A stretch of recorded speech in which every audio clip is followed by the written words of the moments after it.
table showing the trigonometric functions of allied angles. Allied angles: negative theta pi by 2 minus theta pi by 2 plus theta pi minus theta pi plus theta 3 pi by 2 minus theta 3 pi by 2 plus theta and 2 pi minus theta. Trigonometric functions: sin, cos, tan, cosec, sec and cot. तर इथे आपल्याला trigonometric functions of allied अँगल्सचा table दिलेला आहे.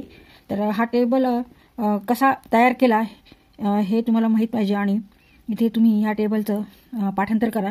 त्याच्यासाठी आपल्याला formula लागणार आहे.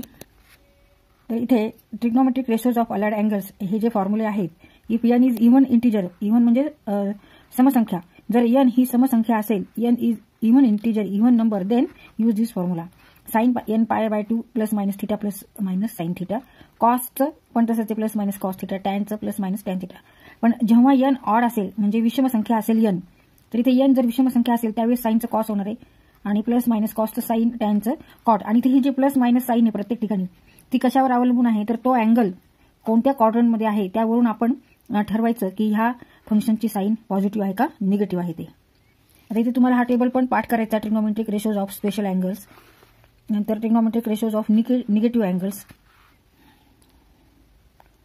इथे आपल्याला ट्रिग्नोमेट्रिक फंक्शनची साइन ही तो अँगल कोणत्या क्वाड्रंटमध्ये आहे ते बघून ठरवायची असते. तर आपल्याला बाय डेफिनेशन माहिती आहे साइन थिटा म्हणजे कोणताही अँगल हा इक्वल टू वाय कॉर्डिनेट असं धरायचे. आणि म्हणजे वाय ॲक्सिसवर पॉझिटिव्ह नंबर्स आहेत का निगेटिव्ह नंबर्स आहेत त्याप्रमाणे त्याची साइन होणार आहे. आणि कॉस आणि कोणताही angle equal to x coordinate, मग एक्स पॉझिटिव्ह नंबर्स असतील किंवा निगेटिव्ह नंबर्स असतील. आता फर्स्ट क्वाड्रंटमध्ये दोन्ही पॉझिटिव्ह आहेत, एक्स ॲक्सिसवर पॉझिटिव्ह नंबर्स आहेत, वाय ॲक्सिसवर पॉझिटिव्ह नंबर आहे, त्यामुळे तिकडे सगळे ट्रिग्नोमेट्रिक फंक्शन्स काय होणार आहे, पॉझिटिव्ह होणार आहे. सेकंड क्वाड्रंटला वाय ॲक्सिस सगळे पॉझिटिव्ह नंबर आहेत आणि एक्स ॲक्सिसवर मात्र निगेटिव्ह नंबर्स आहेत. मग अशा वेळेस इकडे काय होणार आहे, साइन हा पॉझिटिव्ह असणार आहे पण कॉस मात्र निगेटिव्ह असणार आहे. त्यामुळे टॅन सुद्धा निगेटिव्ह येणार आहे, कारण टॅन म्हणजे sine upon cos. Sine positive आहे पण कॉस निगेटिव्ह आहे सेकंड क्वाड्रंटला, त्यामुळे टॅन पण निगेटिव्ह येणार. आणि त्याचप्रमाणे मग आता थर्ड क्वाड्रंटला काय, इकडे निगेटिव्ह एक्स ॲक्सिस आहे, निगेटिव्ह वाय ॲक्सिस आहे, त्याच्यामुळे इथे साइन कॉस दोन्ही निगेटिव्ह असणार आहे पण टॅन मात्र पॉझिटिव्ह येणार आहे आणि कॉट पण पॉझिटिव्ह येणार आहे. फोर्थ क्वाड्रंटला इकडे पॉझिटिव्ह एक्स ॲक्सिस आहे आणि इकडे सगळे नंबर वायवर निगेटिव्ह आहेत आणि by definition sine means y coordinate.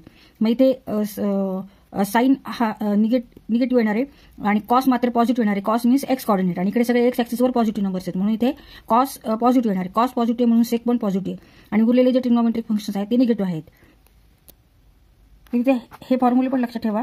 यावरून आपल्याला साइनचं साइन केव्हा असणार आहे आणि त्याची साइन म्हणजे पॉझिटिव्ह का निगेटिव्ह हे क्वाड्रंटवर डिपेंडेंट आहे, तो अँगल कोणत्या क्वाड्रंटमध्ये आहे त्याच्यावर डिपेंडेंट आहे. आणि जेव्हा हे केव्हा असणार आहे, जेव्हा n is even number, n ही समसंख्या असेल. इथे n समजा समसंख्या आहे, समजा n बरोबर 2 आहे, n इक्वल टू 2 आहे, मग 2 कॅन्सल होतील आणि फक्त पाय राहील, ते पाय प्लस मायनस थिटा राहील. तर ह्याप्रमाणे तुम्हाला असा हा जो अलाइड अँगल्सचा टेबल आहे तो तुम्हाला तयार करता येईल. आणि जेव्हा n ऑड असेल तेव्हा साइनचं कॉस होणार, कॉसचं साइन, टॅनचं कॉट. तर असा टेबल तुम्ही तुमच्या वहीमध्ये लिहून काढा, तयार करा तो, आणि आपल्या बरोबर आहे का नाही ते चेक करा. काही वेळेस टेबलमध्ये सुद्धा एखाद्या साइन चूक असते, ते सुद्धा लक्षात घ्या.